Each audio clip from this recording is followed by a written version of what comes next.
This is Roadside Rescue by Patt Carigan. Barely 15 minutes after he'd called the area traffic surveillance, Eaton Carrera saw the big limousine transport coming toward him.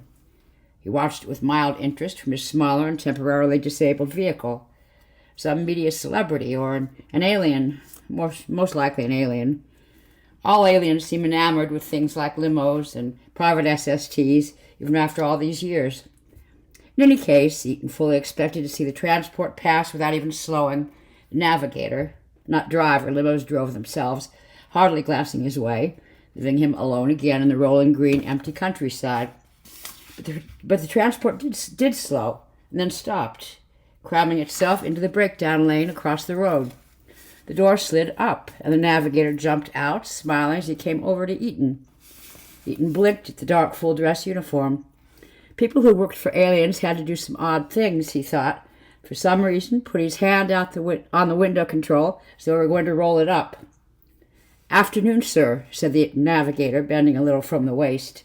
"Hi," Eaton said. "Trouble with your vehicle?" "Nothing too serious, I hope. I've called surveillance, and they say they'll be out to pick me up in 2 hours at most." "That's a long time to wait." The navigator's smile widened. It was very attractive. Holostar kind of handsome. People who work for aliens, Eaton thought. "Perhaps you care to wait in my employer's transport. For that matter, I can probably repair your vehicle, which will save you time and money. Roadside rescue fees are exorbitant." "That's very kind," Eaton said, "but I have called. I don't want to impose. It was my employer's idea to stop, sir." I agreed, of course. My employer is quite fond of people. In fact, my employer loves people, and I'm sure you would be rewarded in some way. "Hey, now, I'm not asking for anything. My employer is a most generous entity," said the navigator, looking down briefly. "I'll get my toolkit." He was on his way back across the road before Eaton could object. 10 minutes later, the navigator closed the power plant housing of Eaton's vehicle and came around to the window again, still looking formal and unruffled. "Try it now, sir."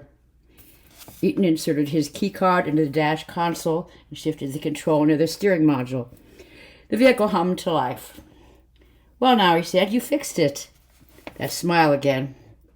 Occasionally, the connections to the motherboard are improperly fitted. Contaminants get in, throw off the fuel mixing, and the whole plant shuts down. "Oh," Eaton said, feeling stupid, incompetent, and worst of all, obligated. "You won't be needing rescue now, sir." "Well, I should call and tell them." Eaton reached reluctantly for the console phone. "You could call from the limo, sir, if you'd care for a little refreshment." The navigator opened his door for him. Eaton gave up. "Oh, sure. This is all very nice of you and your employer." If it meant that much to the alien, he'd give the alien a thrill. "We both appreciate this, my employer and I." Eaton smiled, bracing himself for the door to the passenger compartment of the limo as the limo slid back. Whatever awkward greeting he might have made died in his throat. There was no one inside. No one and nothing. "Just go ahead and get in, sir. But, my employer is in there. Somewhere." Smile. "You find the phone by the refrigerator. Or shall I call surveillance for you?" "No, I'll do it. Thanks." Eaton climbed in and sat down on the silvery gray cushion. The door slid partially shut, and a moment later Eaton heard the navigator moving around up front. Somewhere a blower went on, puffing cool, humid air in his face. He sat back tentatively. Luxury surroundings, refrigerator, bar, video, sound system. God knew what use the alien found for any of it. Hospitality. Probably wouldn't help. He and the alien would no doubt end up staring at each other with nothing to say, feeling freakish. He was on the verge of getting up and leaving when the navigator slipped through the door. Shut silently as he sat down across from Eaton and unbuttoned his uniform tunic. "Cold drink, sir?" Eaton shook his head. "Hope you don't mind if I do." There's a different quality to the smile now. He took an amber bottle from the refrigerator and flipped the cap off, aiming at a disposal in the door. Eaton could smell alcohol and heavy spicing. "Possibly the best spiced ale in the world, if not the known universe," the navigator said. "Sure you won't have any?" "Yes, Eaton sat forward a little. I really think I ought to say thank you and get on. I don't want to hold you up." My employer chooses where he wants to be when he wants to be there. The navigator took another drink from the bottle. At least I'm calling it a he. Hard to tell with a lot of these species. He ran his fingers through his dark hair. One long strand fell and brushed his temple. Eaton caught a glimpse of a shaved spot near his temple. Implant, so the navigator would be mentally attuned to his employer, making speech or translation unnecessary. With some, gender's irrelevant. Some have more than one gender. Some have more than two. Imagine taking that trip if you can. He tilted the bottle up again. My present employer here, asking him what gender he is, it's like asking you what flavor you are. Eaton took a breath. One more minute, then he'd ask this goof to let him out. Not much you can do, I guess, except to arbitrarily assign them sex, and didn't say that. Pardon? The navigator killed the bottle. Didn't say anything about sex? Oh, Eaton paused, wondering exactly how crazy the navigator might be, how he'd managed to hide it well enough to be hired for an alien. Sorry, I thought you said that some of them lacked sex. Never said anything about sex. Gender, I said. Nothing about sex. But the terms can be interchangeable. Certainly not. The navigator tossed the bottle into the disposal and took another from the refrigerator. Maybe on this planet, but not out there. Eaton shrugged. I assumed you'd need gender for sex. So if a species lacked gender, they'd, He trailed off, making a firm resolution to shut up till he could escape. Suddenly he was very glad he hadn't canceled his rescue after all. Our nature isn't universal law, said the navigator. Out there, he broke off, staring at something to Eaton's left. Ah, my employer has decided to come out at last. The small creature at the end of the seat seemed to have coalesced out of the humid semi-dark, an off-white mound of what seemed to be fur, as close and dense as a seal's.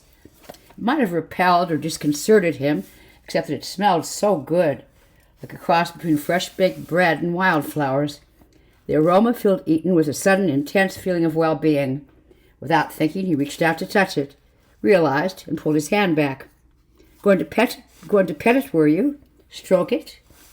Sorry, Eaton said, half to the navigator and half to the creature.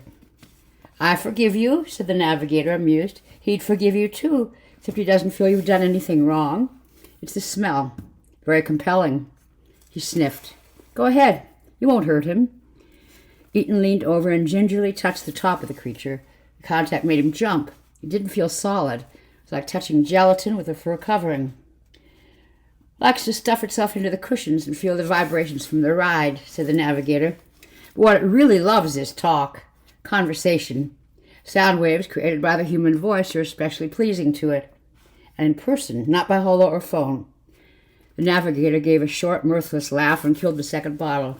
So, come on. Talk it up. That's what you're here for. Sorry, Eaton said defensively. I don't know exactly what to say. Express your goddamn gratitude for it having me fix your vehicle. Eaton opened his mouth to make an angry response and decided not to. For all he knew, both alien and human were insane and dangerous besides. Yes, of course I do appreciate your help. It was so kind of you. And I'm saving a lot of money since I don't need a roadside rescue now. Never called it off, did you? What? The rescue. You never called to tell surveillance you didn't need help. Eaton swallowed. Yes, I did. Liar. All right, Eaton thought. Enough was too much. I don't know what transport service you work for, but I'll find out. They ought to know about you. Yeah? What should they know? I make free repairs at the bidding of an alien hairball? The navigator grinned bitterly. No, Eaton's voice was quiet. They should know that maybe you've been working too long and too hard for aliens. His eyes swiveled apologetically to the creature. Not that I mean to offend. Forget it. It doesn't understand a goddamn word. Then why do you want me to talk to it? Because I understand. We're attuned. On several frequencies, mind you. One for every glorious mood it might have. Not that it's any of your business. Eaton shook his head. You need help. Fuck if I do. Now finish your thanks and start picking up some more things to say. The bread and flowers aroma intensified till Eaton's nerves were standing on end. His heart pounded ferociously. He wondered if a smell could induce cardiac arrest. I think I've finished thanking your employer. He looked directly at the creature. And that's all I have to say. Under more pleasant circumstances, I might have talked my head off. Sorry. He started to get up. The navigator moved quickly for someone who was supposed to be drunk. Eaton found himself pinned against the back of the seat before he realized the man wasn't jumping up to open the door. For a moment he stared into the navigator's flushed face, not quite believing. Talk, the navigator said softly, almost gently. Just talk. That's all you've got to do. Eaton tried heaving himself upward to throw them both off the seat and onto the floor, but the navigator had him too securely. Help, he bellowed. Somebody help me. Okay, yell for help. That's good, too, said the navigator, smiling. They began to slide down on the seat together with Eaton on the bottom. Go ahead. Yell all you want. Let me up and I won't report you. I'm sure I can believe that, the navigator laughed. Tell us the whole fairy story now. Let me go or I swear to Christ I'll kill you and that furry shit you work for. What? The navigator asked, leaning on him a little harder. What was that, sir?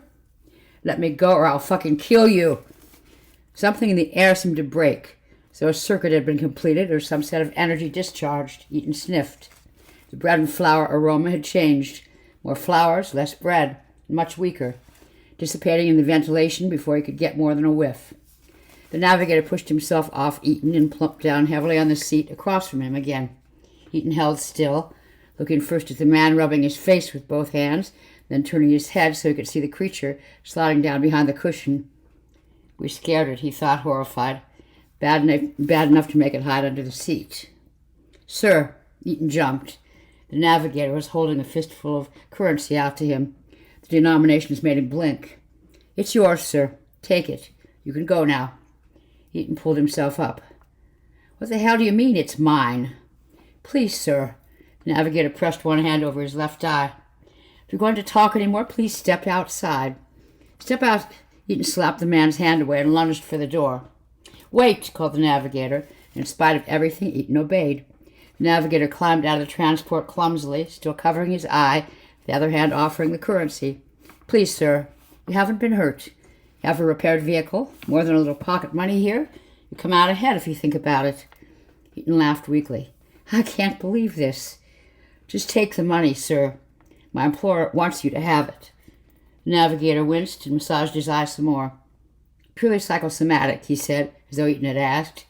The implant is painless and causes no damage, no matter how intense the exchange between species. Please, lower your voice, sir. My employer can still feel your sound, and he's quite done with you. What is that supposed to mean? The money is yours from my employer, the navigator said patiently. My employer loves people. We discussed that earlier. Loves them, especially their voices. So, Eaton crossed his arms.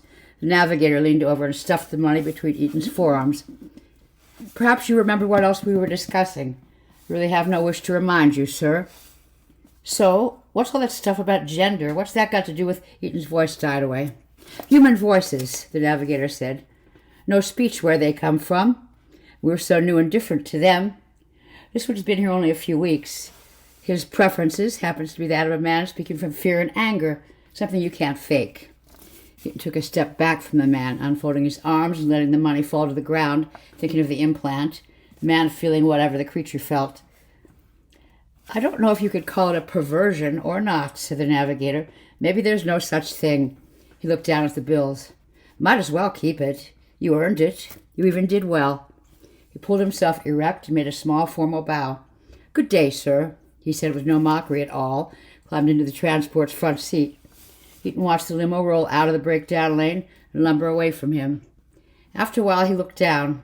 The money was still there at his feet, so he picked it up. Just as he was getting back into his own vehicle, the console phone chimed. We've got an early opening in our patrol pattern, surveillance told him, so we could swing by and get you in 10 minutes. Don't bother, Eaton said. Repeat. I said you're too late. Repeat again, sir, please. Eaton sighed. There isn't anything to rescue me from anymore. There was a brief silence on the other end. Did you get your vehicle overhauled? Yeah, Eaton said. That too.